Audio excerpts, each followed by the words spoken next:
Welcome back to Real Shit, where we like to talk real shit all day, every day, all for the love of movies and sometimes video games. I am Joe.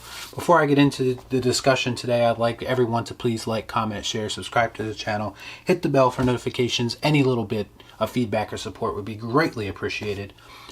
Without further ado, I'm going to get right into it because this is a hot topic currently on social media and in the gaming world right now, and I don't usually cover a lot of gaming news, but I felt like it's relevant considering the stuff that I've been talking about on here on this channel recently.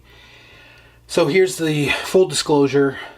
As far as The Last of Us goes, I would consider myself a casual fan of the original Last of Us. I played it, I liked it. I'm not one of these people who praise it to the high heavens, and I'm not a super fan, I guess you could say. I liked it. It was a nice experience, but when it comes to the sequel, I was definitely somewhat excited. It wasn't something that I was clamoring for necessarily, but I assumed that I would play it when it came out, and it's been a long time coming. I mean, the game's been pushed back I don't know how many times. So, and then these leaks came out, and a lot of people were upset about the leaks, and I did my best to avoid them and just try to look past all of that, because I don't like to necessarily feed into that, because sometimes you just need to experience things for yourself. And I'm a firm believer in that. I don't like spoilers necessarily, unless it's something obviously I don't care about. So I tried my best to kind of avoid that stuff because I wanted to have the experience for myself. But it came to a point now where there's only so many times you can avoid it, and eventually you're going to hear something. And I've definitely heard things throughout the course of everyone seeming to have a real issue with the narrative of this game. Now, if you search it online right now and you try to get an understanding about why people are reacting the way they are, many news outlets will have you believe that it's because there is a new female lead. I don't believe that's the case. Many would have you believe it's because the female lead is a lesbian. I don't believe that's the case either. See, they try to paint these pictures and they try to blame fans for being misogynists or being homophobic or whatever the case may be. And that's just not the case. I think a majority of the people who are upset about The Last of Us 2, it's because of the direction that the story goes in. And as a game developer, you have an obligation to create a game that people want to play, and you have an obligation to create a good story, especially for a game like The Last of Us, which is a single player story driven experience. And a lot of people had a connection to that story because of the main characters of Ellie and Joel. Their relationship is what was basically our window into this world, and their relationship is why we like the game so much. It was a co-op experience for a lot of the game. That was one of the things I liked about the game, was that there was these co-op moments where you use both characters to get out of certain situations. And the story itself was enough to be, a cinematic experience. So there was a lot of thought put into this game. There was a lot of, attention to detail. The game is beautiful. So all that combined, and the gameplay as well, but all that combined, people just had an affinity for The Last of Us and the cinematic experience that it is. So when you have that connection to these two characters, and then you come in with part 2, and this is going to be spoilers obviously, so if you haven't played the game and you don't want to know, then don't watch this any further. You've been warned. So essentially what happens narrative-wise, now I know because I just gave in and actually just watched a full gameplay video of it. But apparently what happens narrative-wise is Joel is pretty much brutally murdered by this new character, and then you pretty much take over as her. Like you're expected to play as her. So not only do they murder a beloved character, but they make you play as his murderer and expect you to basically feel something for her or have a connection to her. And it's going to be very hard to have a connection to someone like that, a character like that, who murders a character that you love in any medium, but especially in a video game when you're actually playing as that character. you see yourself as that character when you're playing, so it's going to be very difficult for people to see past that.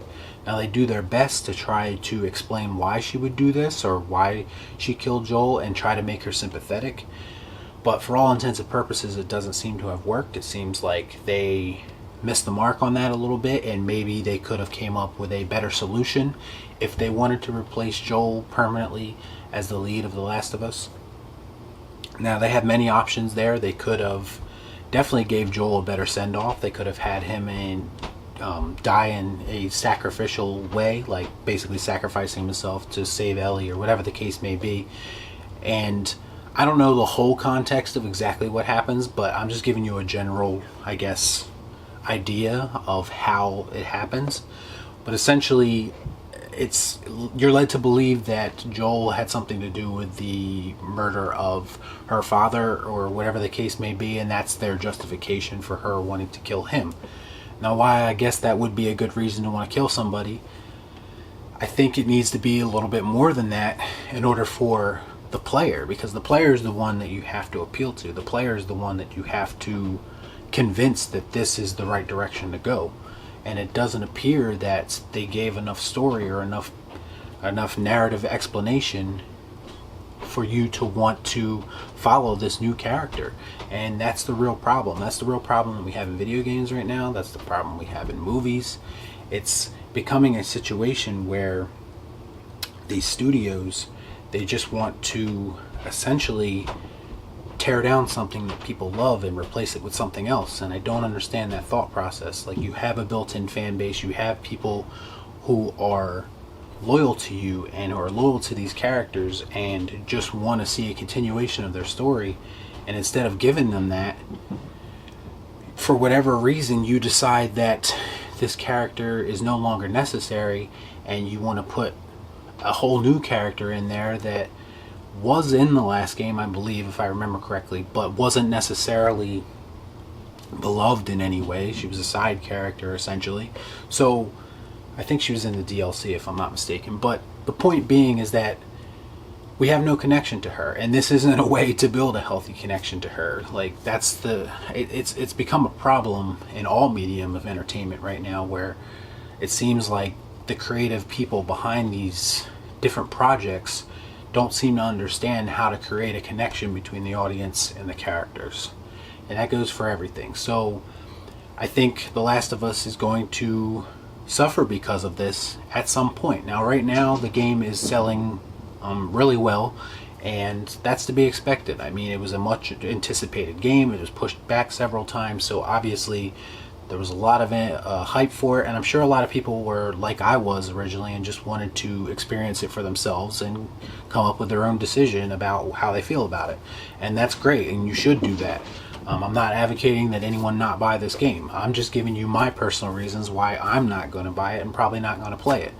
So unless it's significantly cheap or free at some point, I doubt that I'm going to buy this game. So that's my thoughts on this.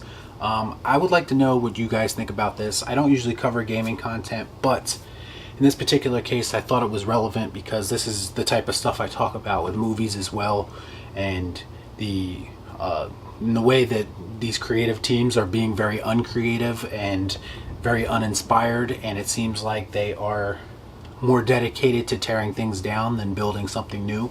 So we'll see how this all plays out as time goes on. Yeah, let me know what you guys think about it all in the comments down below. I'd love to know what you think, and let me know if you played it already. Let me know if you think that I should give it a shot anyway. I'm willing to listen to that argument if you can make it. But other than that, please like, comment, share, subscribe to the channel, hit the bell for notifications, and I'll see you next time right here on Real Shift. Thanks for listening, and we'll see you next time. Peace out.